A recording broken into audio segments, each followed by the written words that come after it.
Oh no, I lost Peter. Peter, where are you? There he I'm here. I is. see you. I see you. There you are, Peter. That's my bad. Hey, Peter. Hey, Daniel.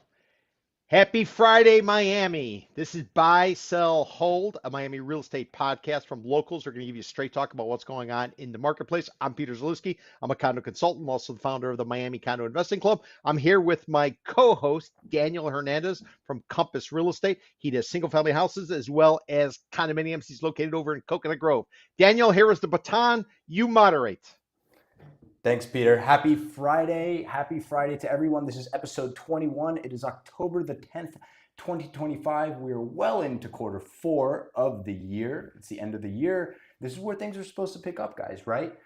Really exciting time. A lot going on. If you watched the show last week, I think we had like an hour and 20-minute show. We had a lot to talk about, and we have a lot to talk about today. But bringing in quarter four, 21st episode, we have a special surprise for everyone. We have a guest. First guest ever, Peter. We got one. First It's guest. my old friend, my partner. One might say he even brought me into this business, Mr. David DeLeon. He's with Compass. He's got a group, the DeLeon Group. That's what I work under, in fact. And we're going to bring him on right now. What is happening, David DeLeon? What's up, man? Thank you guys. I love the song, by the way, Peter. I was telling Well, Danny yeah. it's beautiful. Credit to my friend. He's a tech guy. He used to work for Lyft. He did a bunch of other stuff. He set up an AI music company. So anybody who's out there who maybe want to have their own song created, there's no copyright issues whatsoever. Reach out to him. I think it's called brandreach.com. Brandreach.com. He'll set it Yeah, I up. think I'm he sure it's puts a a nominal fee. shameless plug on the overlay. That was the quid pro quo. I thought you guys hired a band to do a song. You should hear Peter's for his other podcast, the Soca music. Yep, that's right. I asked him to do that. Yeah, because it fit my personality so well with the white shirt. So Me. David, tell our loyal viewers who you are and why they should give a crap that you're on Buy Sell Old Miami. Well, thank you for the introduction and thank you for bringing me on. As you know, Danny, I've been doing real estate for the last 10 years, South Florida. Now getting into some development stuff, Coconut Grove, Brickell, Coral Gables, looking at different projects throughout. But just basically selling real estate in South Florida. It's been a nice ride over the last 10 years. So you've seen it. You've seen the trajectory over the last 10 years, and there was a bit of lull in like 2016, 2017, like when Paraiso was offering 10% on commission back. What was that? 2016, Peter? Yeah, somewhere around there. Yeah, George Perez was hawking that Yeah. stuff. Which, by the way, did you see they just sold the restaurant? Yeah, they sold it Yes, to Ravani. yeah, they sold it to Ravani. Ravani's on Ravani a keeps on. tear. There's buyers, I guess, for restaurants. They sold the Catch one as well to actually Catch bought it. The operators of that bought it, so they own the real estate now. Um, and yeah, I think he's got the Gecko one in Brickell, The and Bad then he Bunny has the restaurant. Lila. So he's got a couple of places that he has to unload I in wonder Brickell. if he's slowly. I mean, it's the crown jewel, right? Who's gonna take down the four ambassadors? And that's a whole topic for another show. But what's there, like 1,000 units in there? If ever there's been a termination site, that's the termination site. That's There's no it, question. right? Yeah. And if anybody doesn't know what a termination is, whenever you go into a sales office, they're going to tell you, say you go in there to buy, they're going to be like, listen, this is the last piece of waterfront property. If you don't buy it, you'll never get another shot. Well, there's a little asterisk next to that because in Florida, you can recycle condos. You can take that condominium, they give you a 300-page declaration of condominium. You can rip it up and make it disappear. So don't believe that line. It's the last piece of waterfront property, which is what Ken Griffin did, I would argue, when he was proposing his $1 billion office tower, which is now supposed to be 2.5 billion. Talk about blowing a budget, And Ken. and, What the and hell he were you set the thinking? new timeline. He's breaking ground next summer, right? Are you resetting the PZ clock, the Peter Zalewski Well, clock for groundbreakings? Ken Griffin from Citadel, this hedge fund manager, the guy's got more money than God, and he came down here in 2022. He said Miami's going to replace New York City as the financial capital of the United States, possibly even the world. Here we are. Fast forward. he hasn't built the office tower, which is supposed to be the symbolic movement, the shift from Wall Street down to South Florida. And he was supposed to put a shovel in the ground in Q3. I came out with a column. I said, no way in hell is Ken going to do it. He hasn't done it. And now he's added 9 months to his theoretical timeline. And what did he blame the delay on, Daniel? He blamed it on the fact that tariffs have gone up and the costs have gone up. So from $1 billion to 2.5. Talk about a Miami hustle. Well, I mean, if ground beef has doubled, then, so should construction, right? But I don't want to get off track. We got to start the show. Everybody, this is Buy, Sell, Hold Miami. This is our format. Peter and I and David contributed to this as well. We throw around articles throughout the week, current events, news stories, what have you. And we picked 4 this week because we got David coming on board. We want to give him a platform. We want to give him a soapbox, right? So we got 4 topics this week. And at the end of each topic, we're either going to buy, sell, or hold. David, you got to participate in this too. So to kick it off, New York Post, not our favorite publication, but it's a publication nonetheless, published an article titled "$1 Million Won't Even Buy You a Luxury Home in America Anymore." Interesting. What is a luxury home? A luxury home is defined by anything over $1 million. Now, $1 million is still $1 million, but in Miami-Dade County, where the median home price is $640-ish thousand, it's still a lot of money. It's another 30%. So what does that say about the Miami market? Everybody's rah-rah about this 10 million plus market, but in reality, how many people, actual individuals, are purchasing $10 million plus homes? And what, David, I'm gonna toss the baton to you. What do you think about this? I mean, in terms of, we know this, living in Miami, you can't find anything under $1 million in any area. It's completely changed. Condos, on the other hand, as we know, and Peter knows better than anyone, you could find great deals under $1 million, which I would consider luxury products. And that's because the oversupply that's come onto the market. You don't have that issue, especially in South Florida, with single family homes. There's still a shortage of supply, especially in that luxury market, 1 to 3 million. You really can't find anything in Coconut Grove, Coral Gables for, I would say, under 1.5 million right now. There's some pockets where maybe you could get a fixer upper for $1 million, but we wouldn't consider that really a luxury home, would we? No, we wouldn't. And Peter, you've seen some data come out of the condo market. These 30-year vintage condos that you've been tracking, and week after week after week, Peter has the data points, and it's shown since about the end of August, 30-year plus, meaning vintage condos, we've actually sort of seen it fall off a bit of a cliff in terms of pricing, have we? Yeah, I just put out a report today, 5 straight weeks of this index. We call it the South Florida Condo Vintage Condo Financial Cliff Index, and we pegged it to January the 1st of this year when we launched it. Why? Because of legislation that went into place as a result of the Surfside disaster, where 100 people died, nearly 100 people died, and $1 billion settlement was paid to all the families of the victims. So the pressure is on right now because insurance companies don't want to insure a building that theoretically could fall, could be a repeat of Surfside. So they put in place all of this scrutiny, as well as you have to put money aside for reserves. So what's happening is all of it's kind of coming to a head, and all of the condo associations right now are starting to put together their budgets for the upcoming year. So they're being forced to incorporate higher maintenance fees, special assessments, as well as pricey insurance. And if anybody out there is watching, if you want to know about the special assessment, here, let me give you a ballpark figure to run with. This is anecdotal. They have not yet completed all the studies, but here's anecdotal. 0 to 4 stories. If you go in a building 30 years or more, expect a $25,000 special assessment. If that goes from 5 to 14, 65 grand a door, and north of 15 stories, you're looking at 100 grand a door. You typically get 1 year to pay it. If you don't, the condo association can't foreclose. If the association decides to turn around and take out a loan, the interest rate is equivalent to what your mortgage would be. So what's happening now is you're seeing the pressure build, and the people who thought they were going to be optimistic, they were going to be able to dump. Some of them are pulling the ripcord, trying to get the hell out because they don't want to be the last rat on a sinking ship, which would be this, this older building. So the affordable 30-year, or we're not going to call them affordable, we'll call them vintage. Those units were holding their value, and now it's coming down as a result of the realization that these budgets are well, they're over budget and they need to incur these special assessments. That's what you're saying.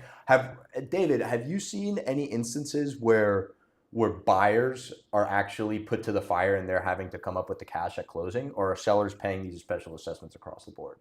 No, I mean that's all negotiable. They'll negotiate it into the price. At the end of the day, someone has to pay it. So what they'll do is just put a lower offer, have the seller pay, keep their mortgage lower, and then the seller foots the seller assessment at closing.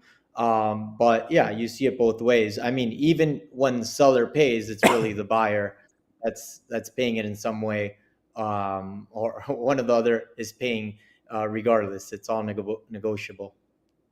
And then You are know, you and I seeing? would add to that. Oh, I'm sorry, if I could add to that. So if you're a seller, what I want you to have in your head is when you get hit with a special assessment, you're going to try to sell. That is a haircut you're taking off your valuation. You get hit with a $65,000 special assessment, the buyer most likely, because there's so much to choose from, growing supply, is probably going to ask you to sell her in order to cover the costs. So what I would suggest, and David and Daniel, you guys could push back if necessary.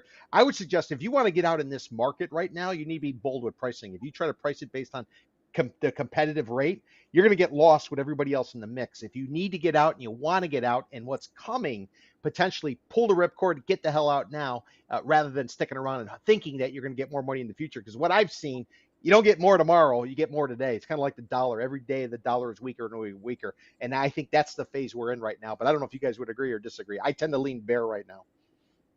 No, that's exactly what I'm telling anyone that's selling a condo right now.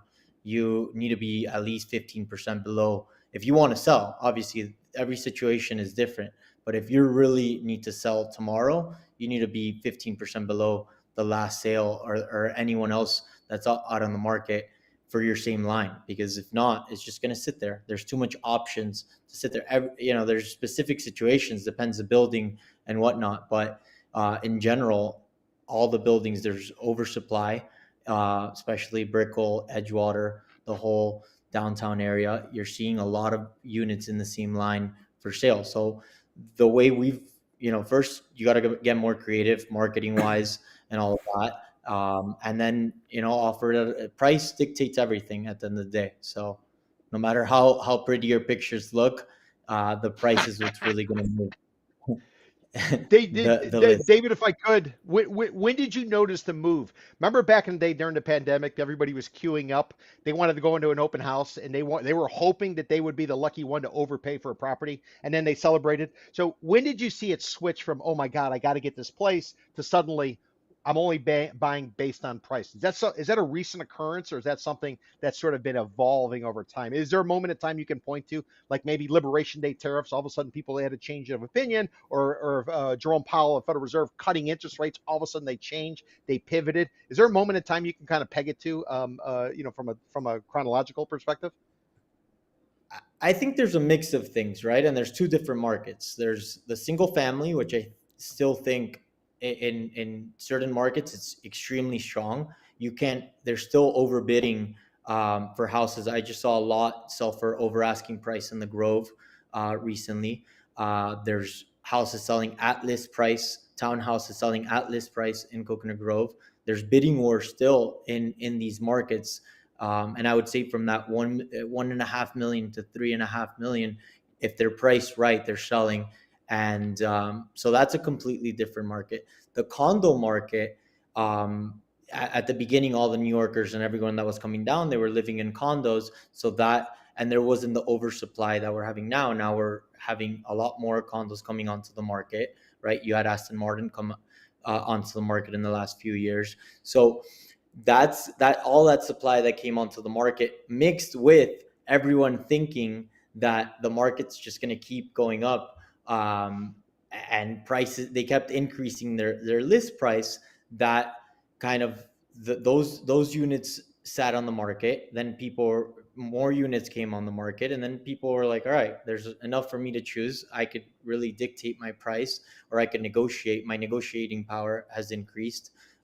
So I would say there hasn't been an exact point. I think over the last 3 years, we've just been seeing the negotiability from buyers go up, and it's not a seller's market as it was 3 years ago, at least for condos. For single family, I think we're seeing, I mean, we're not seeing lines out the door anymore like we were in 2022 and 2021, but it's still very strong.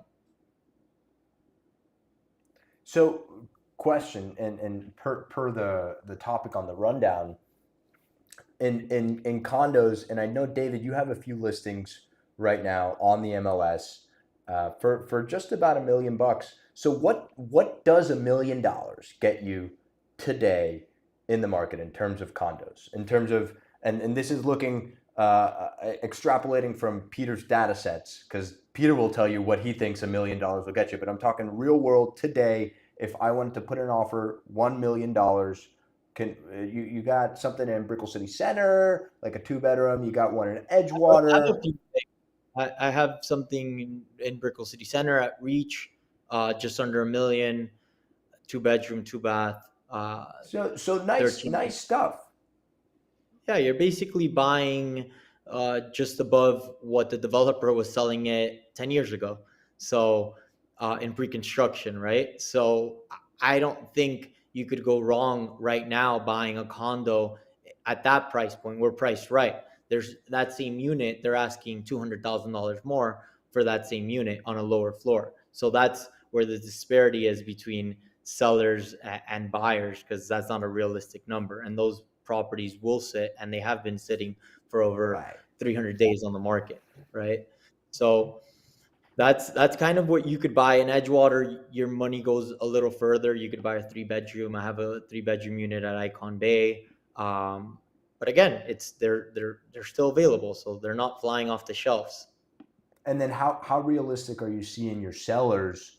And I know there's different types of sellers. There's the investor owner who might live in Spain and he's renting it out, and he all of a sudden realizes, I'm not getting the $8,000 a month I thought I was going to get for this unit. And then there's the end user who has a life event, death, divorce, and they have to leave. How realistic are your sellers being when you come to them and you say, hey, listen, you need to be priced 10 or 15% lower than the other unit who's in the same line here? Are they accepting of this reality? Yeah, I mean, it's educating them. It's showing them what's available, showing them the market, showing them the trends. And I mean, you could only lay it out there for them. If they don't want to accept it, that's another thing, which some sellers are reluctant to do so.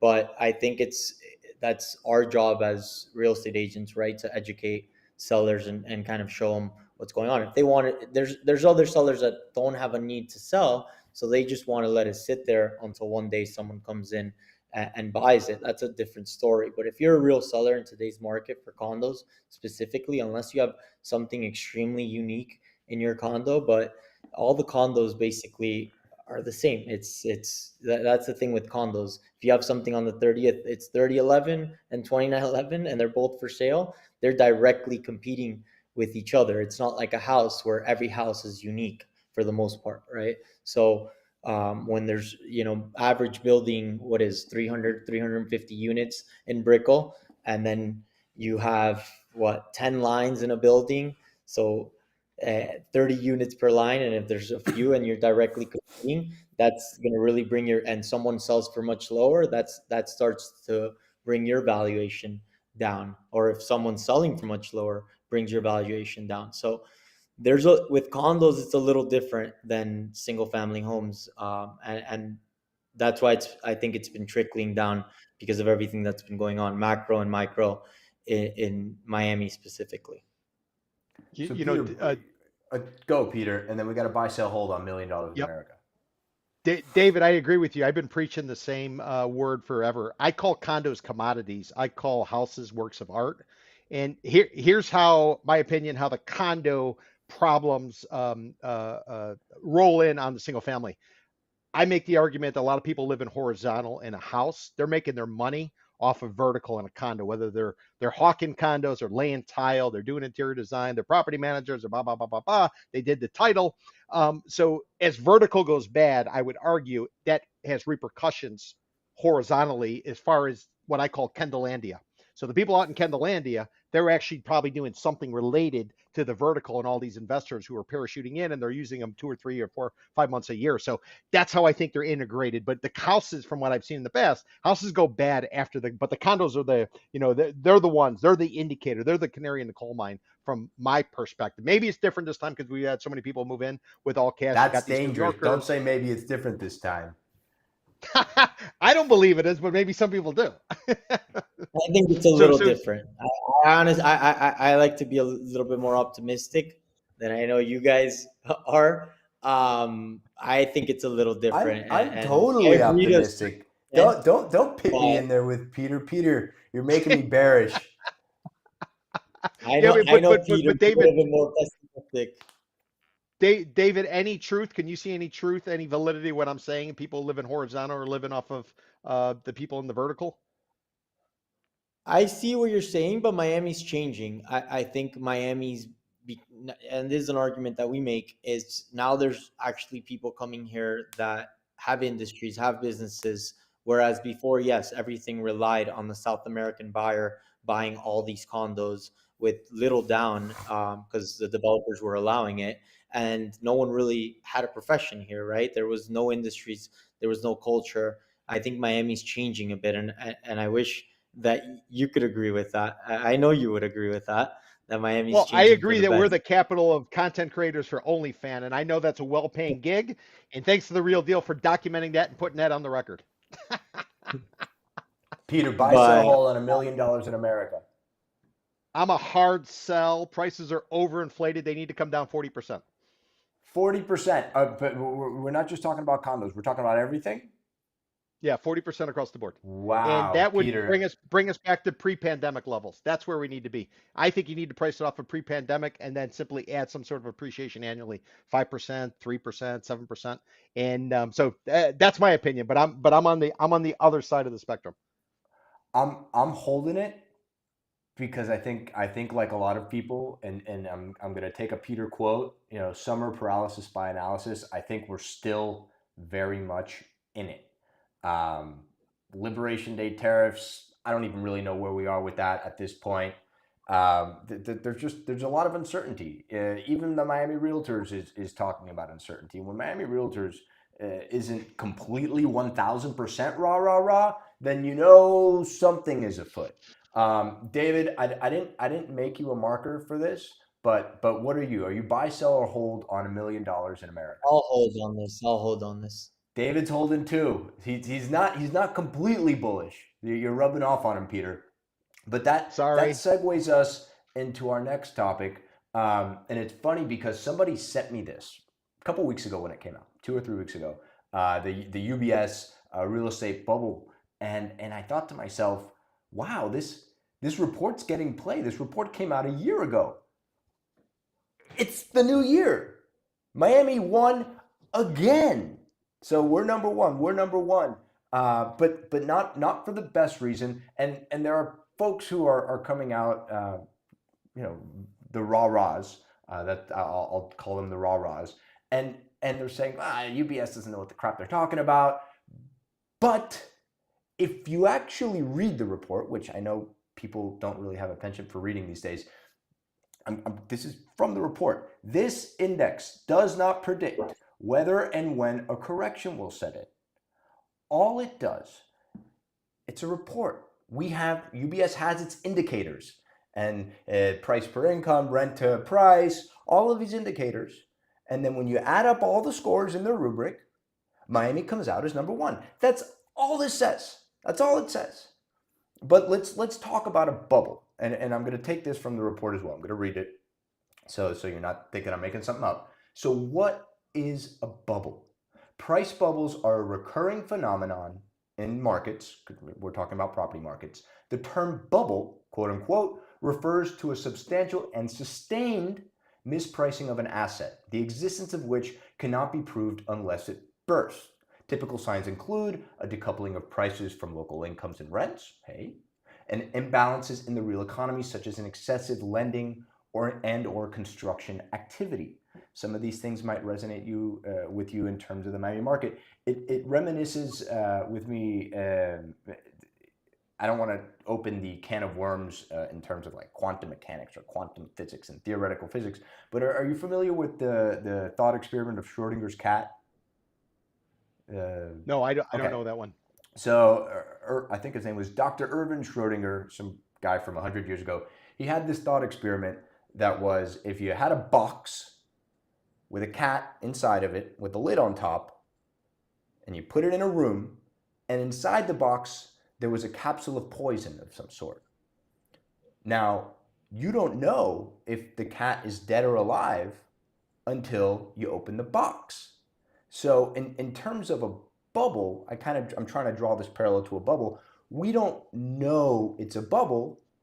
We can't definitively say it's a bubble until the bubble bursts, until there's some sort of financial calamity or some crazy drop in prices. A Cat 5 roaring down Brickell Avenue. I don't want that to happen. But I'm saying all of this discourse around, oh, it's a bubble, it's not a bubble.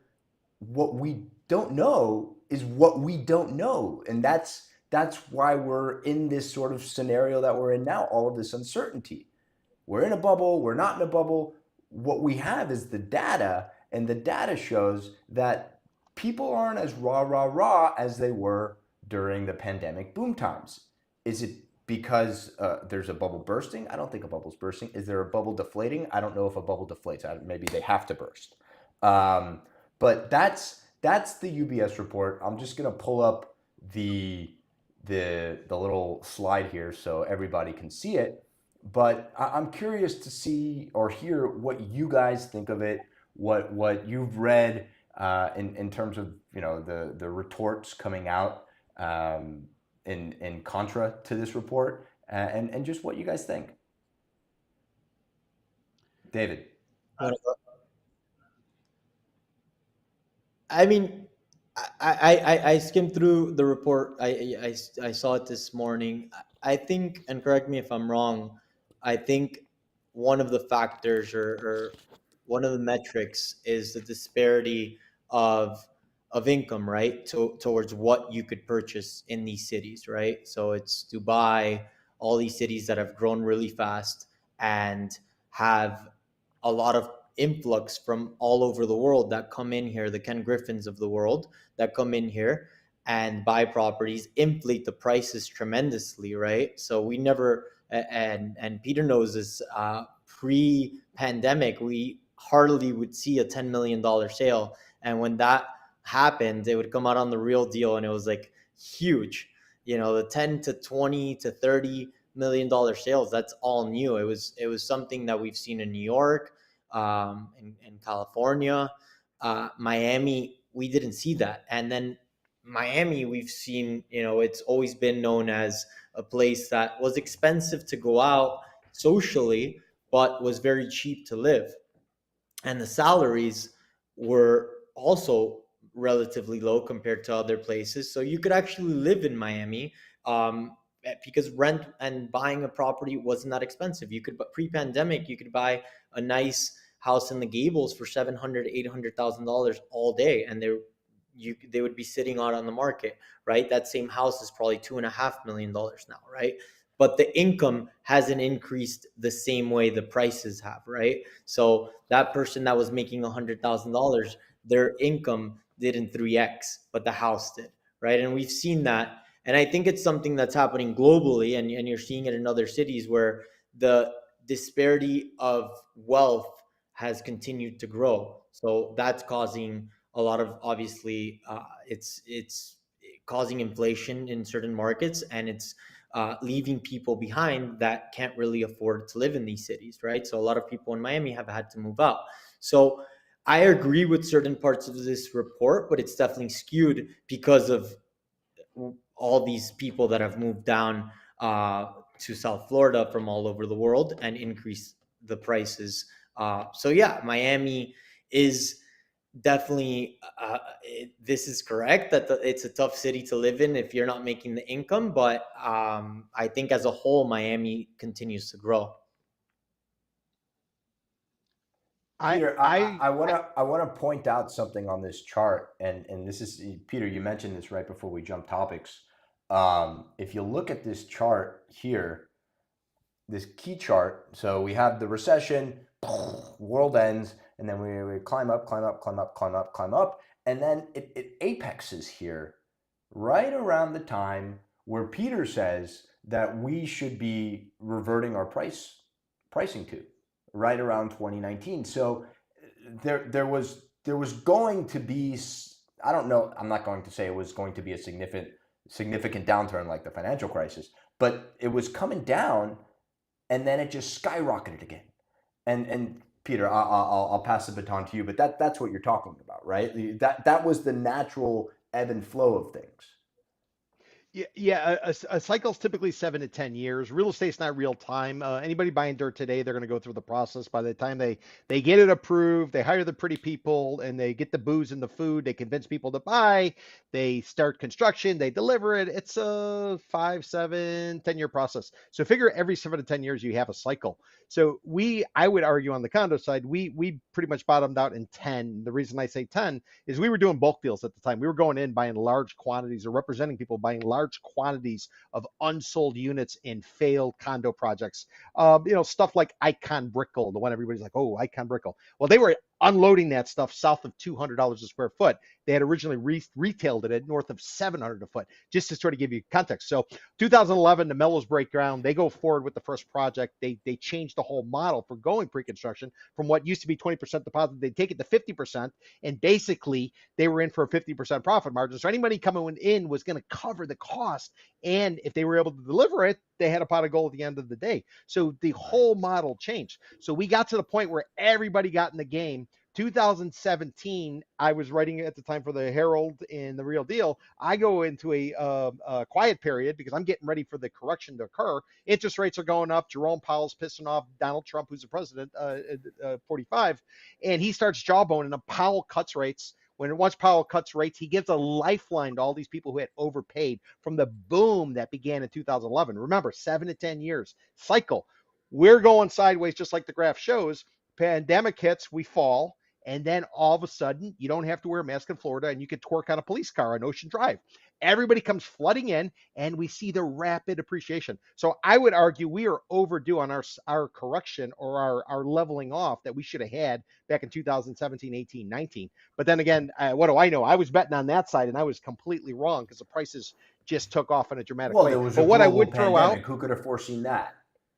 well, what I would throw out is a buddy of mine's got a house over around 12th Avenue and call it Cayocho. So he's on the south side of Cayocho, right by Cuban Memorial Boulevard. So he had a house. He went up to North Carolina. He said, "Hey, can you Airbnb it for me?" I said, "Yeah, no problem." I said, "Is it legal?" He goes, "Who cares?" So we Airbnb it, and we brought in a customer or a client or a guest who came from Switzerland, which is where UBS is. Came in from Switzerland, and we took him out. We wanted to go to dinner at 11 o'clock, which is Miami style. These people wanted to eat at about 5:30. So the point I'm making is UBS is a Swiss bank.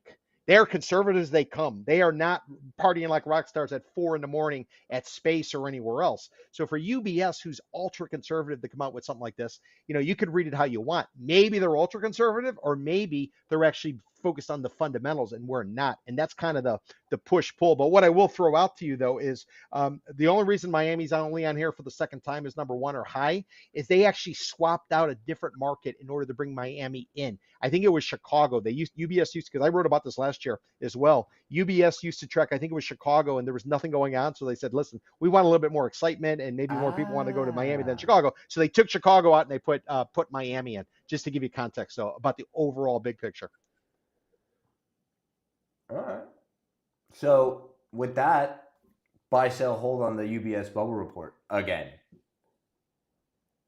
I'm going to sell. You're selling it? You're not buying it? Pound the table, buy.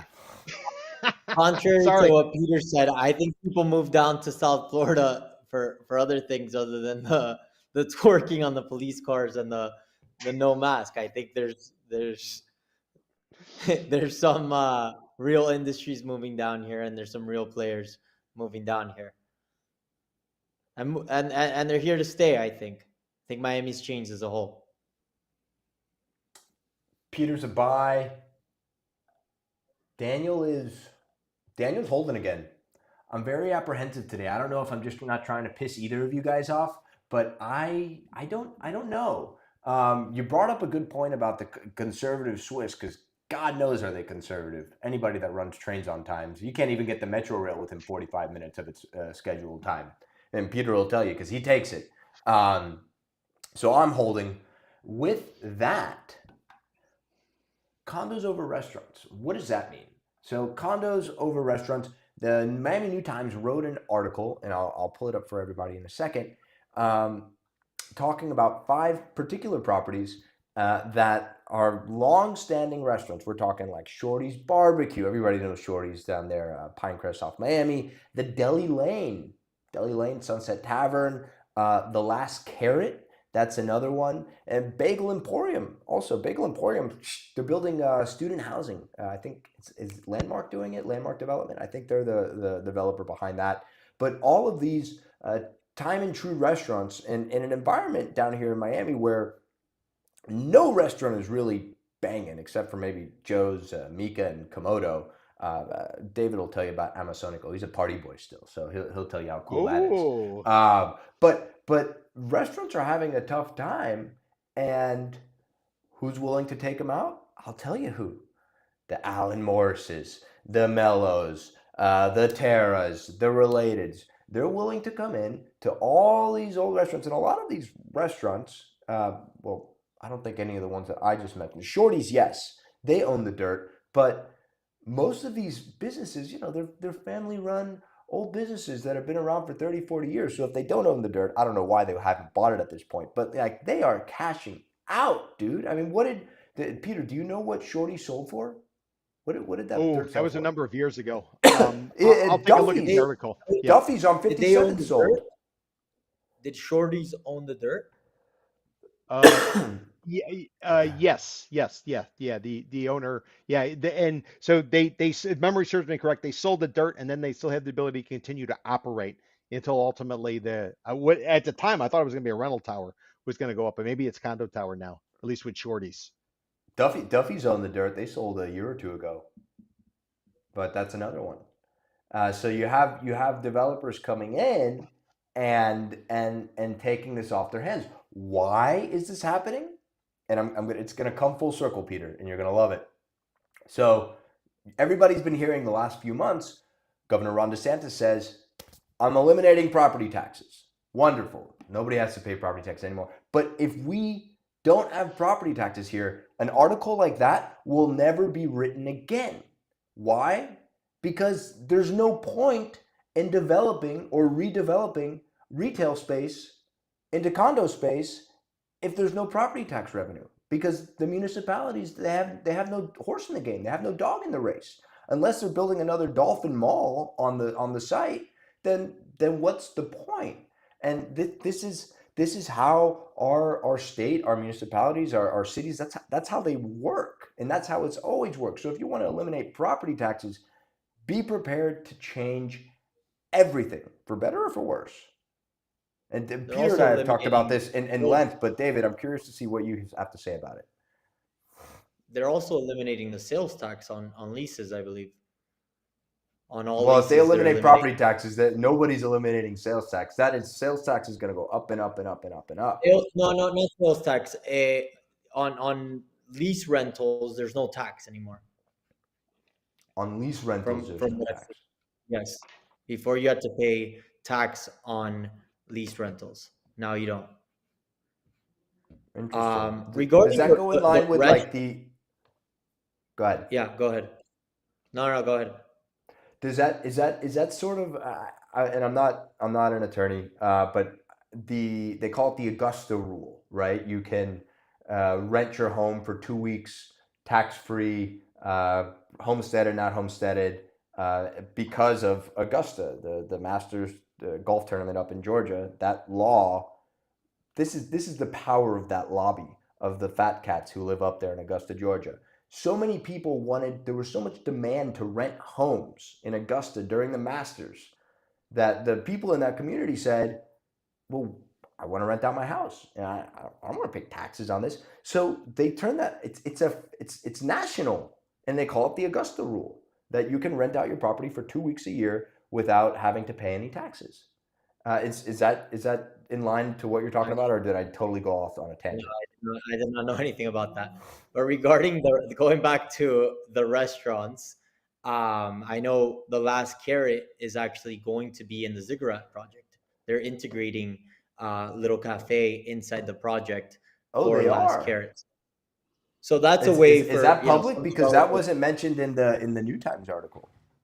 Are you gonna? I don't Is know. somebody gonna send you a naughtygram, David? I don't know if that's true, but I did hear it from through the grapevine. So I guess now everyone knows. Um, but I think with restaurants, I mean they are being eliminated, but what's what's being created now, it's not, you can't just be the South American or international restaurateur that comes to the US and opens up a restaurant, dumps a boatload of money, and can operate. So now there's real operators that are coming in, the major food group of the world, that are coming into Coconut Grove and all these different areas and actually providing good service, providing good food. Yes, it's expensive and it's cutting down some of the other people, but I think as a whole, it's going to create a better environment for restaurants in Miami. So, I mean, and if you're good enough, they're gonna want you in their establishment, and you're gonna want to be there. Like the last carrot, they're people loved it in Coconut Grove. It's a staple, so they're integrating it into the project.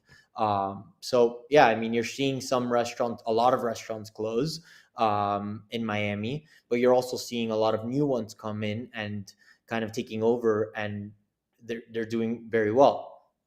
Like the Amazonicos, I went there a couple of times. They probably poured in 40 million, $50 million, if I had to guess. It's the size of Komodo across the street, and they have to pack up the place, and they're doing it so far. I mean, let's see how long that lasts. But they're a real operator that has, in Monaco, they have in Dubai, they have in London, Madrid. They have a ton of money behind them. So you're seeing a lot of and then the smaller mom and pop ones. You have the people in Coconut Grove that started with nothing. The 20 they're doing the one plate. I don't know if you've been there. It's The lasagna cotoleta. place. They opened another one. So you're still having, they're just doing a really good job, and you just have to be a little bit more innovative. So there is sadly some that are going to get eliminated by condos and investors coming in, but the ones that are good are going to stay, I think. So it kind of just raises the bar for everybody. That's what you're saying. I think so. I think competition is good for everyone. And I mean, if you're good enough and you're selling, no one's going to kick you out. And there's no need for you to move. And this is I'm kind of torn on this because you can have a restaurant and not own the dirt. Oh, by the way, the shorties sold for 14.5 million. So you can have the restaurant and not own the dirt, but then you can have the restaurant and own the dirt. And one of the things New York Times reported about before, so this is one of the scenarios that I see. New York Times talked about how a lot of let's call them chop suey restaurants. Remember, chop suey was a big thing. It was like a fusion of Mandarin food or whatever it was. Is that like a So they had all hibachi? these stories. Yeah, well, no, like more like a Chinese restaurant, like the traditional Chinese restaurant you would see like back in the day where you got all the basics. And so what happened is the parents would pay for the kids to get educated. They'd go off, and then once they were educated, they're like, I'm not going to run a Chinese restaurant anymore. So then basically it just kind of died there if they weren't able to unload it. So that's one aspect. The other aspect is, and this one might be a little bit more controversial if they do own it, is this similar to a Crescent Heights and a Swire Properties who are locals who have been dumping dirt, what I would argue, in anticipation of a cleaning up that's going to occur, and they simply want to have cash in the bag, sitting on the sidelines, being that sniper in the bell tower, waiting for the market to go to hell because they've seen it before, and simply circle back in. These are the two scenarios that I can't necessarily seem to come to grips with. I was reading about Shorty's. It was set up in what 1951. So Old Man There Shorty was or Old Man nothing Allen out there. was his name. Yeah. He's already gone, and so on and so forth. But to me, those are the two scenarios. Now, the newbie restaurants that came here charging $50 for a chicken parmesan, I think those guys, they have a shelf life, and if they probably haven't sold a restaurant yet, chances are they're probably going to wish they would have. If you look at the economic indicators, and you look at the fact that Miami International Airport foreign traffic is down in the first half of the year. So, in order to keep $50 chicken parmesans going, you need a lot of people coming in, and people got to be queuing up. Otherwise, you simply go to what would you call it, Daniel? Casolas? I Hey, don't know if don't Casolas does a don't chicken knock parmesan Cazzolas. sandwich. They sold. Cazzolas sold or are Well, selling, exactly. right? There's another example. But are the owners long in the tooth, and they simply need to bow out because they can't do it anymore, and the kids don't want to do it, like the New York Times wrote about with the Chinese restaurants? Or is it a situation where they see the writing on the wall, like Squire did, and started dumping everything? And we'll see if they put up I the Mandarin. I But think I these are the two scenarios. Yeah, I think the latter scenario is definitely the case, but it's the exception, not the rule. Um, Most of these are family-run businesses, and I've seen it anecdotally. Dad has a restaurant. I'm not a restaurateur. I became a banker or a dentist. I want nothing to do with this. Dad wants to go to south of France every summer. He's 70 something years old and doesn't want to do it anymore. And that's okay. I mean, it wasn't a failed business. You've had a business for 30, 40 years. They just, close it. And the only people who are really upset about it is the community because nobody really Yep. wanted to pick up the baton. And that's just the circle of life, right? Um, I think you're going to start seeing more people buying, more restaurateurs buying the real estate, right? That's what Catch did for Mervani, because you're right, but spending all this they're going to have to money. have the capital behind them to do so. Yeah, the Um, people that have the capital, and even on a smaller scale, right? There's smaller commercial properties that you could buy for a couple of $1 million and outfit them. But in case the business fails, you own the real estate and you could lease it up. So I think in case the that's business fails, what's the old age, Adam? You got 4 out of 5. every 90% of restaurants fail within the first year and 95 in the 5 years. Like, I mean, no, statistically, the restaurant's going to fail, and you have to be prepared for that. And I think what you're saying is great. That if you can capitalize yourself and buy the dirt, great. But in Miami, with the price of dirt, I mean, you got to have some very, very deep pocketed friends.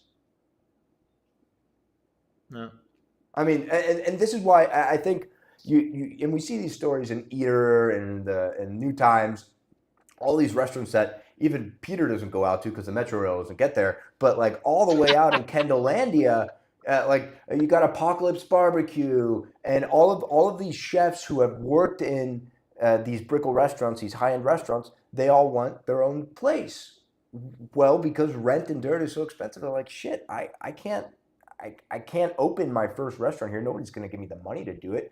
So they all go open out in Westchester or down south. They become successful, and then somebody gives them a shot at a bigger and badder place. Like perfect example is Rappia Cavoli. I mean, he didn't have to go open way out west, but he had Eating House about a decade ago, maybe a little more, right there on Ponce and 8th Street. He was wildly successful with that, closed, and then he opened up Luca Osteria there on the pedestrianized Giralda in Coral Gables because he always wanted to have an Italian restaurant, or so I've read. And then he was successful, and then his investor said, "Hey, why don't you open up Eating House again right next door?" And I think he runs a few kitchens now. I think he took over the Mayfair Grill from the guys who were running it at it was the guys who were running Lost Boy were doing Mayfair Grill, and then Rappy Cavoli took over, as far as I understand. Is that right, David? David's much more in the scene than I am. I that one I don't know. It's a good restaurant. They did a beautiful job at the Mayfair. God, they must have spent tens of millions of dollars renovating that place. Peter, I bet you have some stories about the Mayfair. He was here in the 90s. I was there in the 90s and never really spent too much time at the Mayfair, though. So, no, I do not. Now, if you would have talked It was a- about it was Scotty's a Landing, evening. I would tell you Scotty's Landing, but no, I don't know. I didn't do too much at the Scotty's Mayfair. Landing. Once upon a time, huh? Yeah, That's where but that's the bottom line. That's where We're Regatta Scotty's Club losing is all now. these. Yeah, that's where Regatta is now. But it was reasonable. You could go in there and have a $5 beer. You didn't have to dress up. You could have a mixed drink for $8 or whatever the case may be. All that stuff's simply being wiped out. And where do you sort of go? Do you drink at home? There's a place on Coral Way between Brickell and the Gables called Jada Cole's. That place used to be a place, and now they've even shut down for Well, the whatever reason. That might be a Mighty's little bit more. gone. Yeah. Oh, the Mighty. There you go. I mean, other than places like Brightside, in and around there, everything is so expensive. And I think at some moment in time, we gotta swing back to normalcy. The pendulum's got to come back because a $50 chicken parmesan to me, that's always been. I'm not gonna say peasant food, but that's not exactly like high end. And if you're charging $50 for a chicken parmesan, what is a steak? What is everything else? And not everybody either has More. the money to burn it or wants to burn it, especially if you know what things cost. So I think we're really at that moment where the pandemic buzz, where we all were liquid and burning cash, and we were worried that we were going to die tomorrow because an Amazon package came in and we were going to catch something off the Amazon package. I think those days have passed, and now we're back to sort of normalcy. And I think the market's got to revert back to that personally on the restaurant side.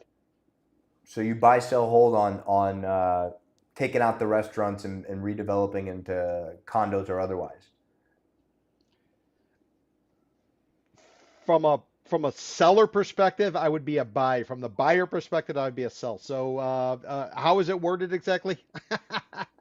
Condos over restaurants. Are we? It's a concept. Are we fans of this happening for the growth and prosperity of our dynamic city, or we don't like it? I'm a buy. Yeah, I would be a buy on us not liking it. Yeah, 100%. I No, I'm I liking it. I like it. I think a project like Ziggurat is an amazing project. Honestly, you have retail, restaurants all integrated into a boutique building. I think there should be more of that, and I like that the Grove has maintained that in their zoning, and you don't have these huge towers in Center Grove. I mean, you have it on Bayshore, but they've maintained that to a certain extent where you have pedestrian friendly restaurant. They're integrating local restaurants. At least they're trying to. So I think there's a world where both could live in and coexist, where you could have a boutique or a nice condo building with great retail, great walkability, and I think that's what some of these condos are doing with the Well, Ziggurat. You're gonna have some nice retail downstairs. So I would hold. You're holding on it. Buy, hold. Buy hold. He's buy with an asterisk. Buy with an asterisk. I do have to say, and this goes back to something we were talking about a few months ago when they railroaded that TSND ordinance, and the Grove is totally carved out of it. The TSND ordinance, for anybody who isn't a loyal watcher and you've only joined in the last few weeks, Transit Station Neighborhood Development Ordinance was railroaded through the Miami City Commission, allowing for higher density, taller buildings within 1 mile of existing fixed rail. But Coconut Grove in its entirety and Coral Gate and some other historic districts were carved out, meaning that 27th Avenue corridor going right up into US 1 and then to Coral Way and to 8th Street, south of US 1 being Coconut Grove, they don't get that TSND ordinance. So the Grovites, or as Peter would say, the fat cats, deep-pocketed folks, because Coconut Grove has become quite the wealthy enclave, they take their tree hugging really seriously, and that's why Coconut Grove remains Coconut Grove. It's still very much a Coconut Grove. You try to chop down a tree. I was talking to a developer a few weeks ago. They had a project that was stalled for a year, guys. 1 year to take down, not even to take down, but to cut down and move or to replant a tree. So I mean, think about with carry costs, with taxes, everything today, and that happens in the Grove, and I'm sure that also happens in the Gables. I mean, you don't need to do much. Just take a Google Maps satellite image over Coral Gables, and you'll see the beautiful tree canopy. Unfortunately, in a lot of neighborhoods around the county, they don't have the money, the time, or the community outreach to maintain that sort of vibe. And Coconut Grove, for what it is, they've been able to do that, and I think when we look at it, and we're able to achieve this, and I'll say tree hugger sort of mentality, that's the output. That's the neighborhood you get. And so if the municipalities around the county would just look at Coral Gables, look at Coconut Grove, and Coconut Grove isn't their own municipality. It's part of the city of Miami, but it's a neighborhood within city of Miami. If you look at that and you have that sort of attitude towards development, the tide can rise all boats, and it doesn't have to be an awful thing. You don't have to be a NIMBY, but also you can be a YIMBY, but it has to be done right. And that's something that Peter and I always try to bring to the show, David, is that we're proponents for development, but it has to be done in the right way. With that, speaking of the Grove, David, it's shameless plug time. Drum roll. I'm kidding. It's not a shameless plug. David and I hold our office in Coconut Grove. We love Coconut Grove. We're right on top of Monty's. If anybody wants to come for a visit or a coffee, that includes you, Peter. But West Grove, which is, I would define West Grove as like what, David? West of 32nd Avenue, west of McDonald? Well, it depends. Now it keeps shifting, right? Like West Brickell. Before, you wouldn't walk to the other side of really 32nd, right? McDonald. You wouldn't cross. That was kind of the border. Now it keeps shifting more towards the west, right? So, as the Grove continues to grow and prices continue to increase from east to west, you're starting to see West Grove now become a very walkable neighborhood. And even on Grand Ave, that's all changing, right? I'm sure you guys as kids, I mean, I know me as a kid, I would drive down Grand Ave with my parents, and you would think like, what's going on here, right? When you were just in a really nice area in Coco Walk back in the 90s and early 2000s, and Grand Ave was, you couldn't really even drive by there. And now it's continued to change tremendously with new developments, offices, even where Ziggurat is now. That was kind of considered a little dodgy at some point. Oh, come on. That was kind of dodgy. Yes, yes. I would say even the last carrot, that little convenience store that's there, wasn't the best area at night. And Peter, I'm sure you could attest to that as well. Yeah, I go walking through there still to this day, and yeah, it can be by the post office and everything. Yeah, it could get a little sketchy. 100%. It's all changing, and it's changing rapidly. I mean, now it's over the last 5 years. I mean, it was a 15-year stall where everyone says this is going to be the next, and there's people that held turning a corner. 10, 15 years, and they sold right before it boomed, right? So that's the thing with real estate. You can't really buy on speculation because you never know when. I think it's important to buy in the right neighborhoods and buy at a good price now, not thinking on speculation. Yeah, could you have bought in Wynwood or in this area 10 years ago? Yes, you could have bought anywhere, but that's buying on pure speculation. But now it's an actual real neighborhood. There's real comps, and things are selling for at ridiculous prices, in my opinion, per square foot. And there's huge demand for these properties, whether it be single family what are you homes seeing or price per square foot, David? So everything that's new construction, townhouses is selling for over $950 a foot in this area. There's been 3 sales on the same street where we're building on Elizabeth Street, which is west of 27th, and you could pull it up. And there's been 3 sales in the last month over $950 a foot, townhouses. Wow. He said it, and he actually knew what he was talking about. I'm kidding. I'm giving him a hard time, but he's right. It's right here.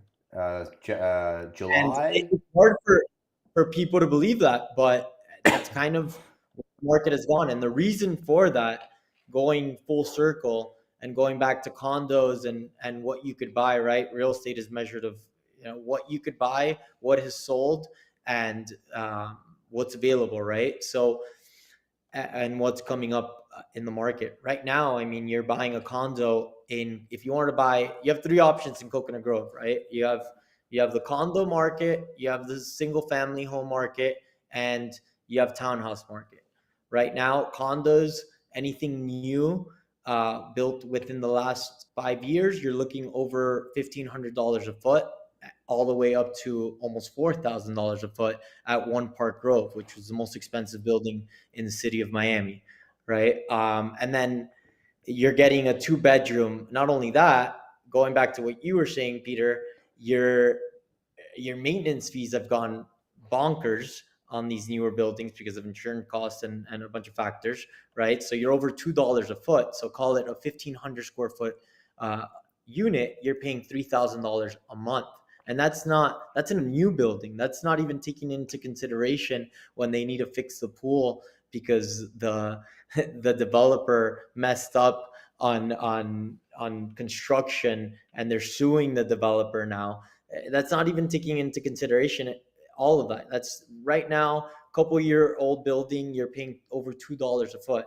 That's Mr. C in particular, and the other ones are right behind it. Grove at Grand Bay, One Park Grove, great buildings, but you're paying, I mean, and there's buyers for those are still selling, which is crazy. It's a different type of buyer that wants a condo and they can't really buy a single family home, or do they want to live in a single family home and handle maintenance? And that's probably the third or fourth home, and that's where they want to be. So then you have the townhouses, which that's something that we're building and completing now and selling, going onto the market in the next month.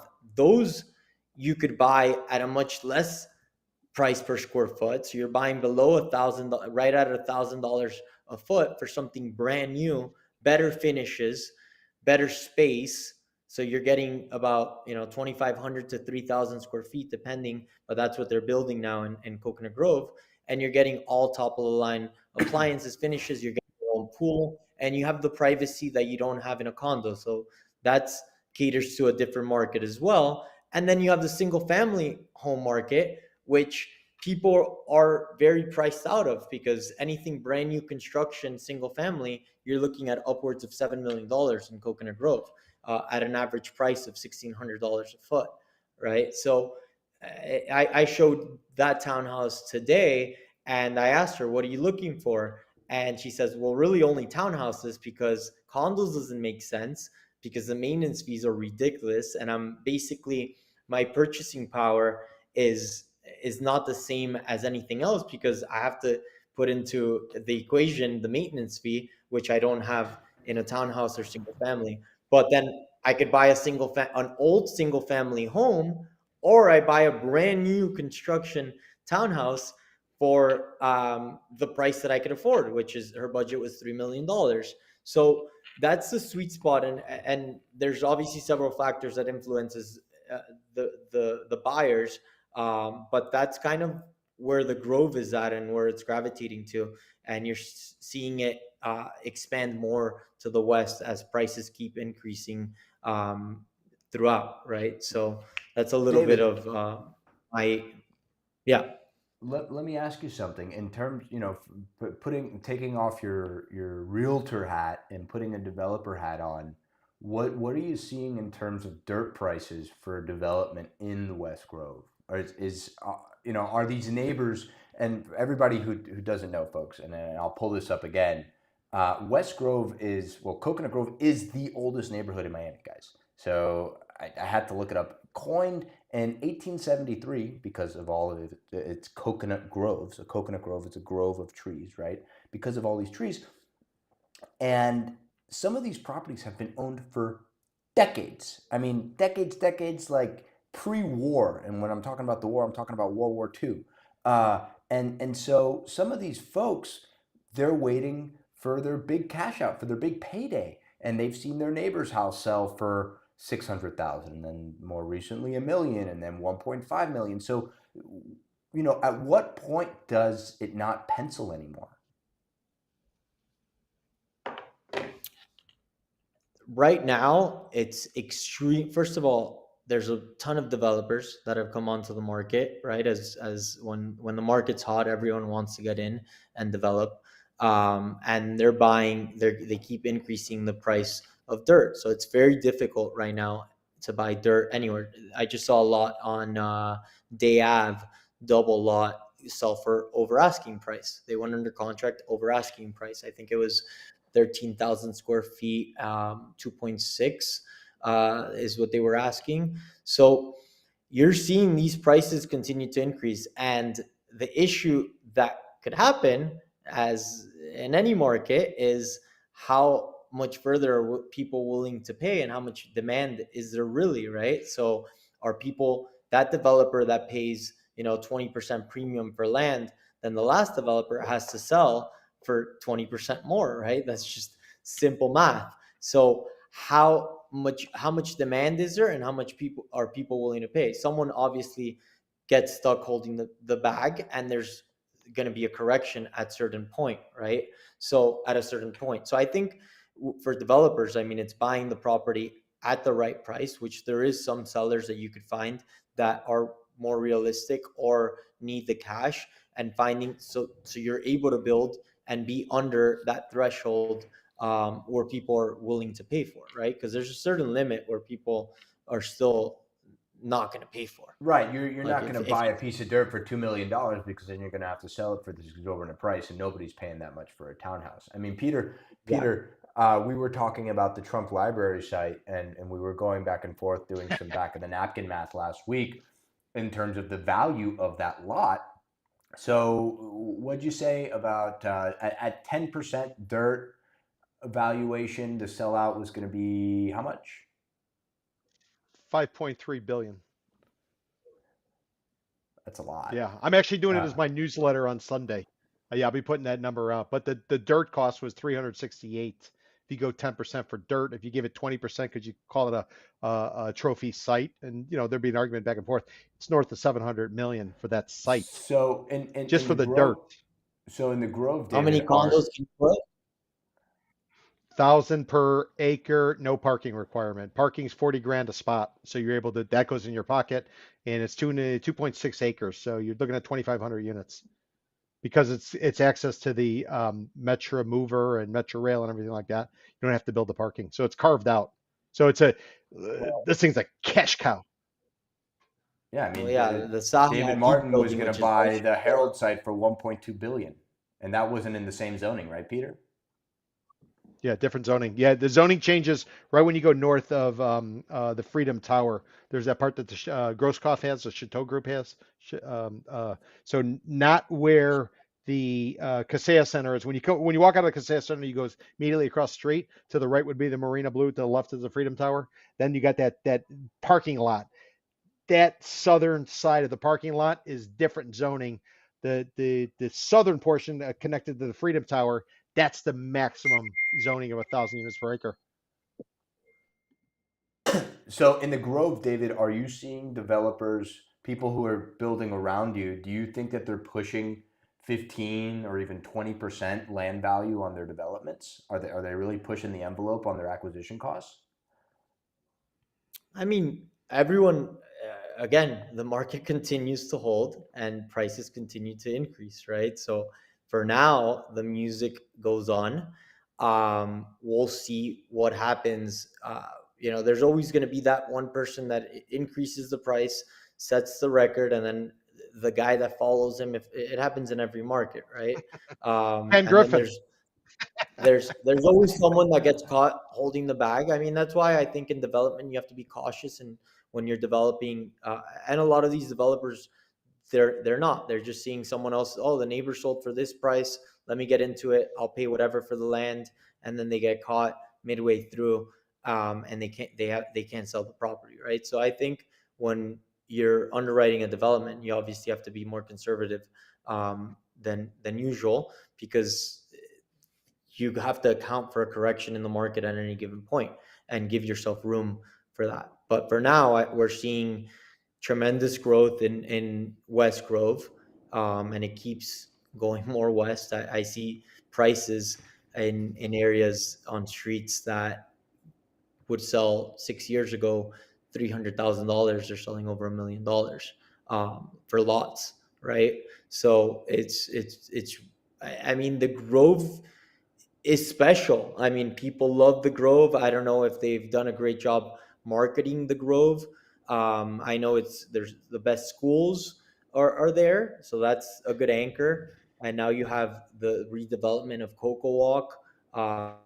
You have obviously the sailing clubs, the water, the parks. It's the neighborhood with the most parks in Miami. So there is obviously a lot of attraction to Coconut Grove, and they've done a great job marketing Coconut Grove, right? So when these New Yorkers come, the first thing they do is they say, "All right, where do my kids go to school?" And they look up these schools, they see Coconut Grove, and they look for houses near where their school is, and they typically work at the Citadels of the world, or financial companies in Brickell. So they look at a map and they see they're 10 minutes away from Brickell without the hustle and bustle of being in Brickell. So I think Coconut Grove is here to stay, and it's going to continue to grow as other surrounding neighborhoods will start to get that trickle effect once they get priced out of Coconut Grove, and those neighborhoods being Shenandoah, the Roads, which are still not priced as high as Coconut Grove, but they're coming if North you look Grove. North geographically. Grove, we're going to call it. Yeah, I Silver mean, if Bluff you is going look to be called North geographically Grove. and you look at Shenandoah and Silver Bluff and that whole area across north side of US 1, I mean, you're in the center of Miami. You're in between Brickell, Coconut Grove, and Coral Gables, some of the most expensive areas in Miami. And you could pick up houses sub a million. I mean, fixer uppers, but you could still pick up houses sub a million or in that $1 million range for something decent, going back to what we were saying. So, I mean, I think those are great areas to look at as well. All right, David. Well, I know you're a buy on West Grove growing up. Peter, I know there aren't a lot of condos in West Grove, but did David sell you on it? Well, I see a lot of similarities in Coconut Grove as I do to Greater Downtown Miami. And to me, West Grove is Edgewater. It's like up and coming. It's kind of like the starting off point. You start there, and as you make more money or you get older, you're probably moving a little bit farther north into North Grove, in theory. So I think when people buy in the Grove, they're chasing a brand in particular. Maybe they like the lifestyle, but I think a lot of people probably buy there because they want to be in the Grove. Maybe they like the personality, but there is a little vanity aspect to it, especially over in the North Grove, at least from what I've seen. I used to live in the Grove. I lived in the Grove for a while. I was renting a place on Lucaya. So, yeah, the thing is, you keep saying, or you were saying, it keeps coming, it keeps coming, but it was like Edgewater. Edgewater, like, we mentioned the Paraíso. Well, before Paraíso, there was a project there that was supposed to be called ICE. When the Great Ooh, Recession hit, that bad thing, name. it had, well, right, especially in this day, but I think The they were difference, referring to something else back Peter, then. But the difference there, they had rebar in the ground. we're talking condos versus Yeah, townhouses. You're yeah, talking no, about but thousands of condos versus a couple hundred houses, which you're limited and confined to a certain space. yeah, no, but that's not my point. Edgewater can My still, point is Edgewater the can still put 4,000 units. yeah, I know, but Edgewater was pretty much a shithole, and then slowly it's come around, and it's still not there. The West Grove, it's being transformed 100%. But if you're buying in West Grove, you need better value because you got access to everything, but Oh, you can't pay 100%. top dollar from my perspective. So you as a developer, and I'm not saying you, but I'm saying just in general, you got to give something away. Yeah. You got to leave equity on the table to spur somebody to give up the vanity of North Grove in order to go into West Grove. And so I think it can make sense, but I would argue it's probably somebody who's a little bit younger. I don't think you got some old codgers long in the tooth.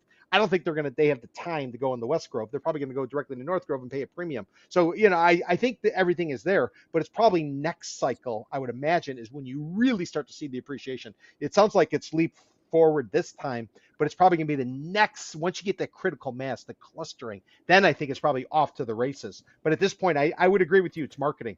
The Grove needs to do a much better job of marketing itself, I think, to really bolster sort of the whole concept of what it is. Because a lot of people, they get to McDonald's and they're like, I'm not going down that way. Unless they go to the Goombay Festival, which I go to every year. If any of you guys haven't been there, you need to go. It's awesome.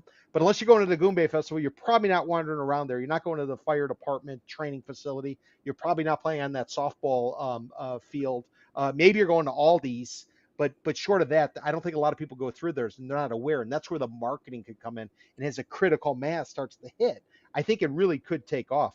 So, but as long as there's value on the table, and remember, you get a first mover advantage. You go into a market like that now, you're going to get a first mover advantage. I don't think there's any doubt about it. But once critical mass hits, then you're going to be paying through the nose. But Well, marketing, I think, is you got key a for that area. multifamily there on Grand asking close to $5 a square foot. Yeah, but isn't that like Which is workforce housing or something? Where Aldi's is? No? No. I'm on Grand, right behind the farmers market.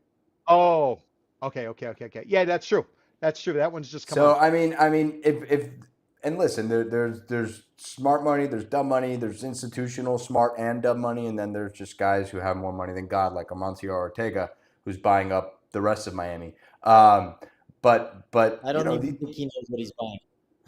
no, he doesn't know what he's buying. He's just blank, open book. But before everybody knew who Zuck, he was the richest man in the world. He still is one of the most wealthy people on this planet. And for everybody watching, Amancio Ortega, he's head of Zara.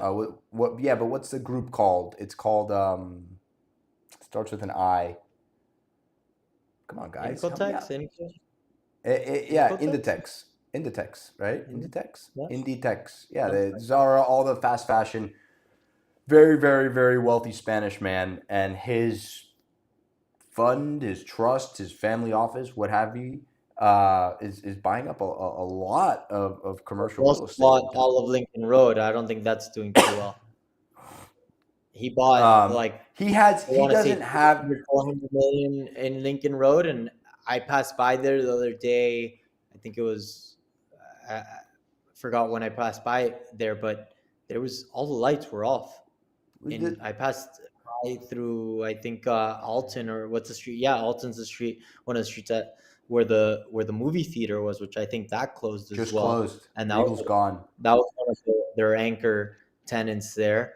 But Lincoln Road, I mean, I don't know. We can talk about Lincoln another week. I'm bullish on it. Peter hates it. No. I didn't say I hate it. I didn't say I hate it at all. As long as it's priced. He's gonna buy one of the townhouses. Amancio? I'm gonna rent it from the guy who buys it as an investment. That investor's gonna lose his ass because Peter's not gonna spend more than a penny on it. $1 a foot. All right. Are you buy, sell, hold on, West Grove goes up. I'm a buy on it. I'm a believer. I'd say I'm a buy. Yeah, Peter's a I buy would buy too. the West Grove at the right price. Look at Peter coming around. Guys, thank you so much. Not you two. Well, thank you two, but thank you, fellow viewers, fans. Thank you guys. Episode 21. David, thank you so much for coming in and lending us your time. And he's not at happy hour at Amazonico. Maybe he's going now. Is he going now? Tell behind me. Huh? What was that? What was that? You partying tonight? No, not at all. David doesn't party anymore. But folks, thank you for joining Buy Sell Hold. We will see everybody next week, 4 p.m. We are live. Maybe David wants to come back in a few months, and he's going to tell us all about a bigger building he's building next time. David, thank you. Peter, thank you. And everybody, we'll see you next week.